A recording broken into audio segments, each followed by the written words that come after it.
ଗଛ ଉପରେ ଚଢ଼ି ପଣସ ଖାଉଛି ଭାଲୁ। ନବରଙ୍ଗପୁର ଜିଲ୍ଲା ସଦର ବ୍ଲକ ଅନ୍ତର୍ଗତ ଭତ୍ରାସୁନିରେ ଗଛରେ ଚଢ଼ି ପଣସ ଖାଉଛି ଭାଲୁ।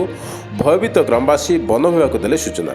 କିଛି ଦିନର ବ୍ୟବଧାନ ପରେ ପୁଣି ଭତ୍ରାସୁନି ଗାଁରେ ଆତଙ୍କ ଖେଳାଇଛି ଭାଲୁ। ଆଜି ସକାଳେ ବାବୁଲି ମିଶ୍ରଙ୍କ ଫାର୍ମ ହାଉସରେ ଏକ ବିରାଟ ଭାଲୁ ପଣସ ଗଛ ଉପରେ ଚଢ଼ି ପଣସ ଖାଉଥିବାର ଦେଖିବାକୁ ମିଳିଛି। ଖାଦ୍ୟ ଅନ୍ୱେଷଣରେ ଭାଲୁ ଭତ୍ରାସୁନି ଗାଁରେ ଘର ଘର ବୁଲୁଥିବାର ଅଭିଯୋଗ ହୋଇଛି।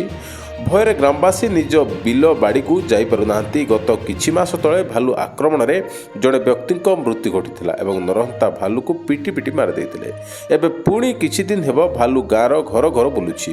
ଭାଲୁ ବୁଲୁଥିବାର ଖବର ଗ୍ରାମବାସୀ ବନ ବିଭାଗକୁ ଜଣାଇଥିବା ସୂଚନା ମିଳିଛି। ଏପଟେ ବନ ବିଭାଗର ପ୍ରତିକ୍ରିୟା ମିଳିପାରି ନାହିଁ।